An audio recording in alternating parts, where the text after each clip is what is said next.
Whispers rise through the veil of ash, calling back to echo past. All right, back for another video. It's been a while. The rooster's still crowing in the background. I bet you can hear him. He's still doing his thing to disrupt my videos. So it's been a little bit. Sorry about that. Been busy and I just have not been in video mode lately. So I'm going to try to punch this one out. Got my notes here to try to keep me on track, and I have actually some quotes I want to read off here, or some thoughts, so I make sure I get it right. So I'm going to start this new series, I think, called Toolbox for Satan's Little Season, or something like that. That's probably what the title of this video will be, part 1. And so because some of my research, I've been, in the last couple weeks here, had some interesting conversation and with somebody that's involved in kind of really tied into the internet and web-based search systems and artificial intelligence, the AI stuff and that. And I was kind of blown away. I'll touch on that, some of that here in a little bit. And that just really made me like, wow, I had to make a pause and be like, it really like made me go in a different direction with my research of like, wow, like just stop and be like, wow, I'm doing all this research and all the stuff I'm saving in the, you know, like in my favorites tab of, oh, hey, here's this map and I'll favorite it so that I can find that map later, but it's all on the internet. And I was just like, this could, what happened if the internet shut down, you know? Like, what if they removed some of this stuff? I would never be able to find it because I don't have hard copies of it. And so for the toolbox, I just really started thinking like, I need to do like a toolbox of, for lack of a better term, of like, I need tools that I can start using for Satan's little season. Like if you're like me, you totally think like we're in a time of total deception. Like the whole system is just full of all kinds of deception. And basically like the more we become awake to it, we see that truth is like totally under attack. Like it's almost like the time of Isaiah in the Bible where he says wrong is right and right is wrong. Truth is considered false and false is becoming true. It's like inverted. Like we're almost living in the time Isaiah was talking about, I think, where right is wrong and wrong is right. And they're trying to erase truth and in its place put in false narrative, falsehoods. So it's like history is being erased and people are like just sleepwalking. Like there's people like us who are kind of waking up at different levels to it. We're all on a different, different people are on a different part of the path of waking up to all this. And then when you start doing that and you look at all the other people and you start trying to ask people, hey, do you see this? And like the majority of people though are just like have no idea. Like that's where I was at one point. I'm just like, oh, I have no idea. And people try to say something to me about something and I'd be like, what? What are you talking about? Because I was so trained by the system, by public schools and the workplace. And, we're like predictive programmed into living our lives a certain way. And so when somebody that's kind of woke up to that starts trying to tell you something and you're that person, you're just like, what? You're crazy. So I see most people just like sleepwalking like I was now. But now I'm awake looking at it going like, I used to be one of those people. So it's like, wow, now I got to learn I want to learn how to, and as I learn Satan's little season, I'm like, oh wow, I think this is the timeline. This is where I'm at on the timeline. I was all this time deceived of where I was at in the timeline of history. And now I'm in this Satan's little season thing. I'm like, this is where I think we're at. I think we're at this time in the timeline. I think they deceived me. And so I'm trying to be like, it's neat to be like, oh, yeah, this proves it. And I'm looking at all the research and so many YouTube channels do such a great job of bringing up all the different narratives of like, oh, look at this, look at that, and these different maps and stuff. And it's all like, see, this would kind of lend that this is where we're at in the timeline. And that's all great. But then now I'm like, well, then now that I kind of pretty much believe that's where I'm at, like, well, what do I do to live in this time? Like, what tools do I need to equip myself? What skills should I be learning to get through this time if that's where I'm at? I want to like gather those skills and the tools I need to navigate through this time frame, not just keep being like, oh, see, this proves we're in it, and just trying to prove that this is where we're at. I'm like, well, I know that's where we're at pretty much now, so how am I going to navigate this time? you know, and how can I share that with other people and share these ideas back and forth with you, and leave, you know, you guys can leave comments and help me and be like, share your how you guys are learning to navigate and what tools you guys are using. So that's what this video is about. And so with this conversation that I had with this person, I realized the number one tool for my toolbox, that I'm starting to make this list, and you guys can, you know, I'm just sharing this stuff and you guys use it as you want and give me other ideas in the comments of what you're doing. But I'm thinking my number one tool that I really need to get serious about is getting hard copies of stuff that's important. And I've kind of started doing this, but here and there, but I've been a little bit lax, and it's like, I don't know, I got so much going on that I find myself kind of always being drawn back to this and be like, oh, I need to get that book. Or, you know, if I'm reading something and online, I'm like, you know, I really, like, I started reading the Book of Enoch online. I'm like, wow, like this has some pretty good stuff. And I was like, you know, I just want to get, and then this hard copy idea, I want a hard copy of this. So I end up getting you know, taking the time to find a good hard copy and bought it off of eBay.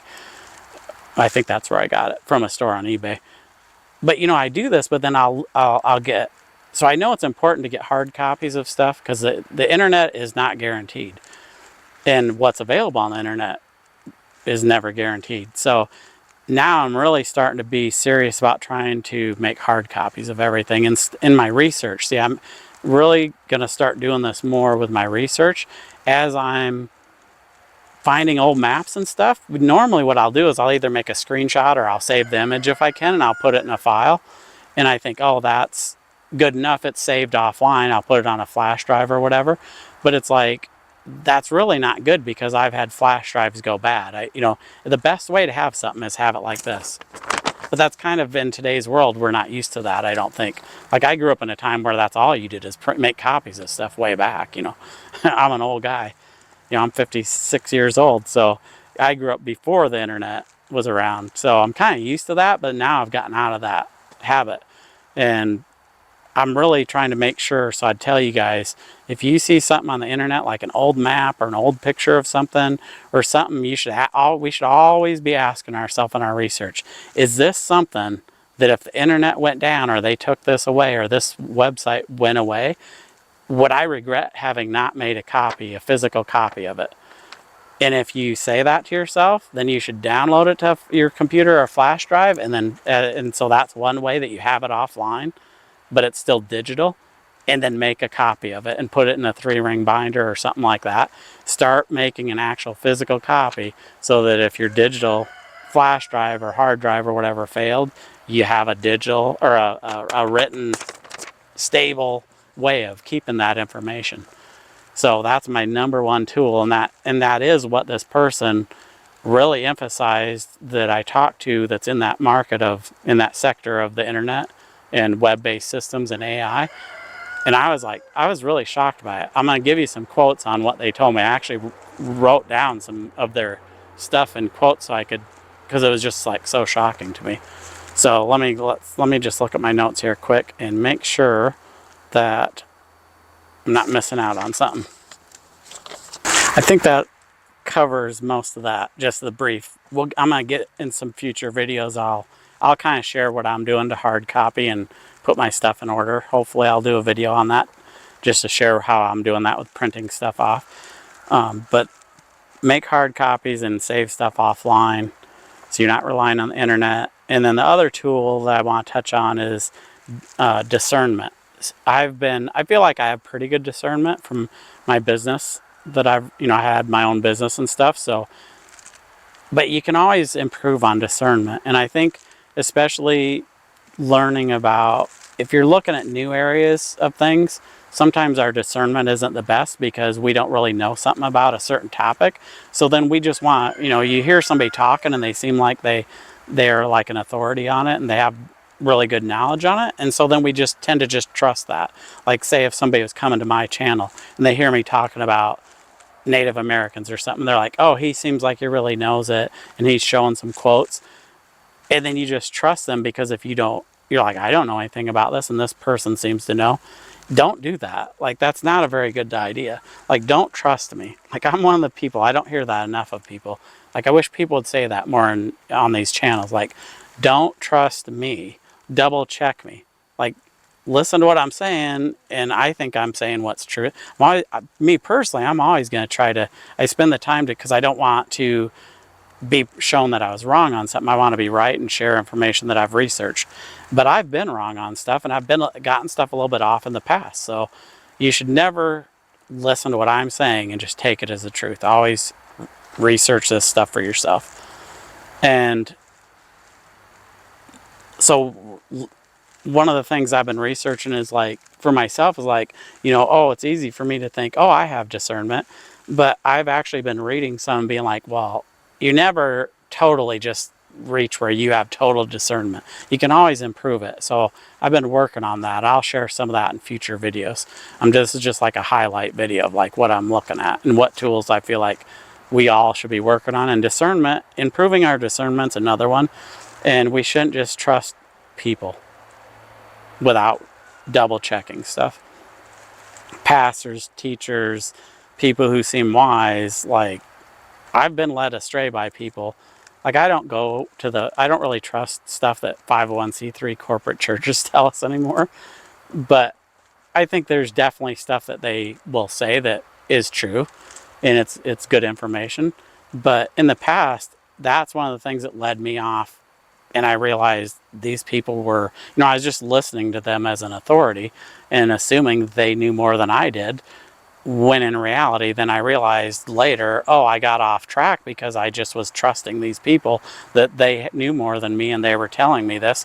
So I didn't really need to double check it. And then I find out later whether they were doing it intentionally or unintentionally, were not telling me stuff that was true. So discernment is definitely something I think we all should be, always sharpening our skill of discernment. Maybe even spending some time to watch or watch videos and stuff from people who are good at it, giving us ideas on how to improve our discernment. So that's the other tool I'm going to list in this video for tools and skills to be put in our toolbox. So, let's see what else. Okay, well, so I think I'll just close because this video is probably getting long. So I'm going to close with what I got these notes here of. So I was talking to someone and they're trying to think of like what field. I can't really say exactly what. They are very involved in like web-based research and AI system. That's kind of their specialty. So they're very on the inner circle of the web-based stuff and what's available on the internet, how it works, how the web works, and how the AI systems are working and how they're building the AI into the internet and everything. So they're very much on the inner circle of that, on the inside of that. And so they understand how stuff works from the inside because they're very much on the inside. What else did I put here? I want to get to some of these quotes that this person told me,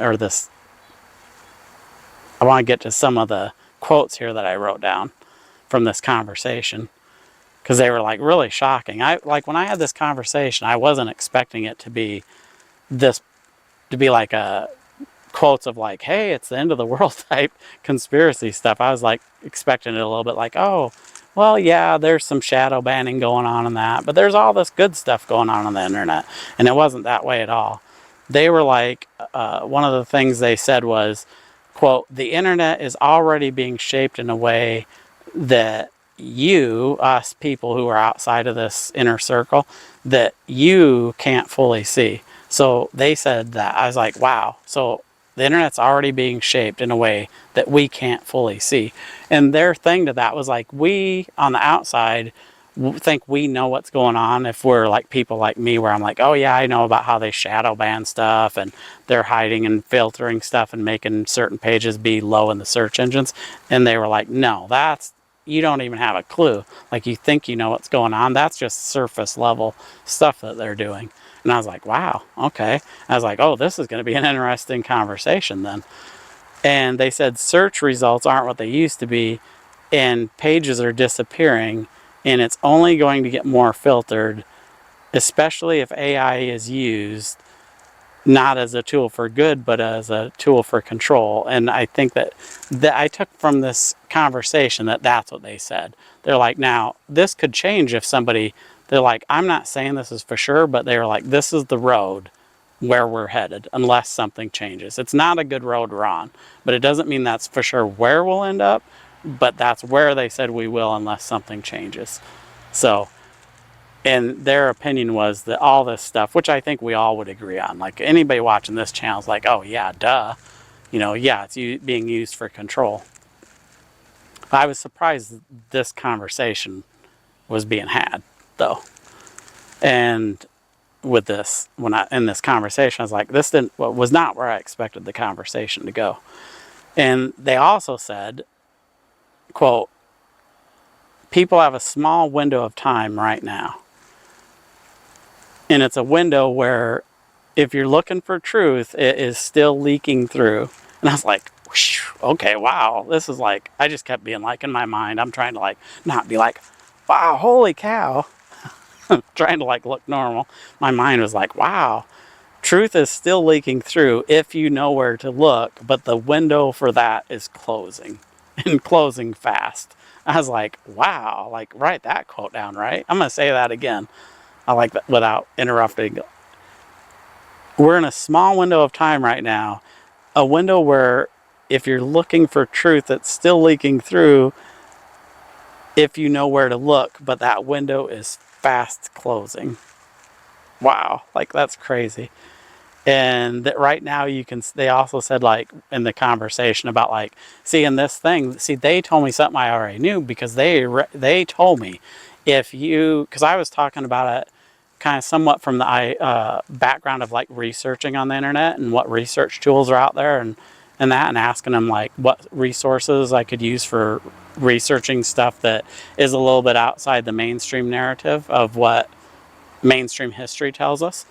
That was kind of this overall, I think, how the conversation was started. And they were basically like, if you find stuff that like maps and PDFs of stuff that are kind of outside the mainstream historical narrative or any type of narrative of, because I was talking about historical buildings and stuff like that and old pictures of buildings. And they were like, yeah, well, if you see anything like that, you should be making hard copies of it all, like printing it off on your printer and putting it in a binder or a safe place. And I was like, really? And they're like, yeah. And I totally didn't expect to hear that. And they're like, yes, because that stuff is probably not going to be available in the future. Like they are not going to have a lot of the old maps that people look at now that you'll either like, oh yeah, when you go on Reddit and you be like, somebody's like, oh hey, what's the deal with this old map and it says Tartaria and stuff.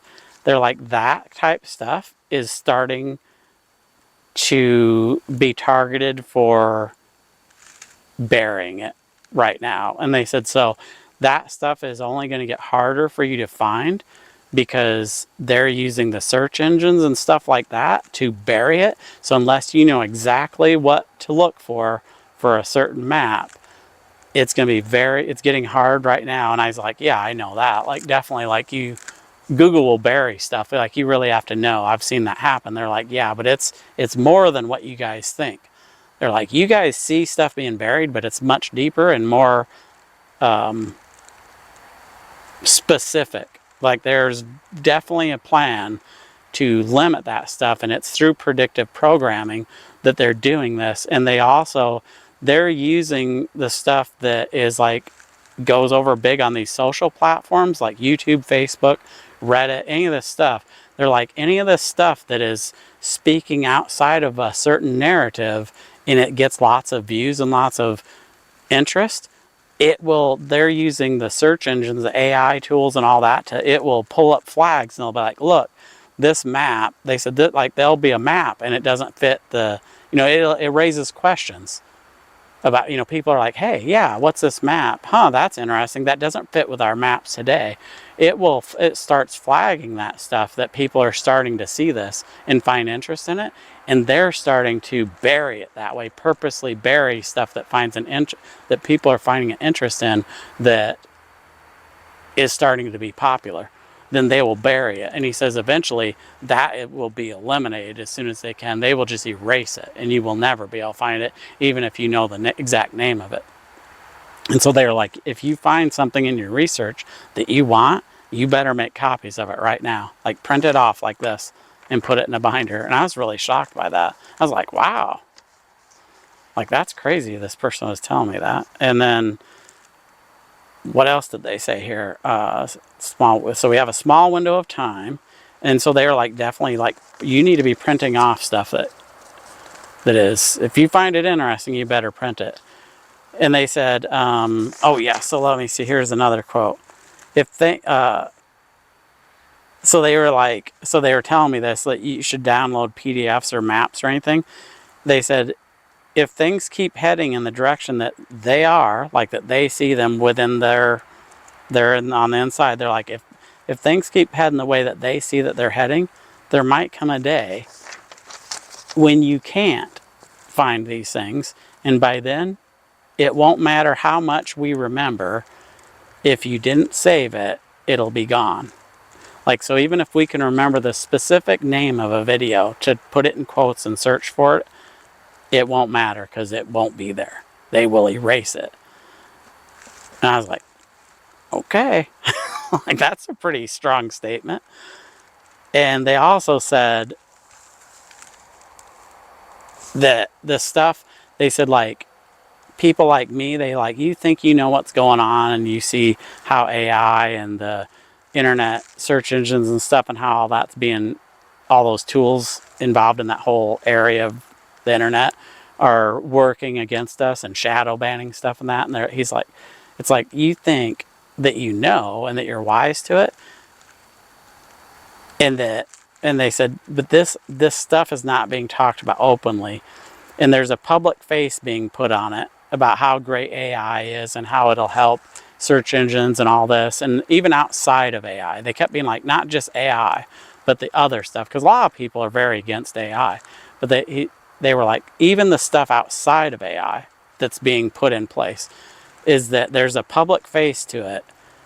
And they said, but behind the scenes, it's being trained to filter, not just assist us. And it's also being put in place for predictive programming. And that's a word that I've been having pop up the last month or so in my research. And like, whenever I hear, all of a sudden these words keep popping up, I'm like, oh, that's always, I've learned in my research, like, for some reason, I don't know if you guys have that, where that happens, but it's like, something will come up and you're like, oh yeah, predictive programming, yep. And you look at it, and then all of a sudden you start having all this, that pop up in your research. Wow, there's another thing that's predictive programming. To me, that's a sign to me, hey, go down this. Now's the time, because this is coming up. Research this particular thing more. And that's something, the predictive programming. And they said predictive programming. I was like, wow.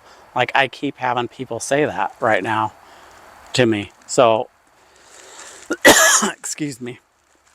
I found that interesting that this person brought that up.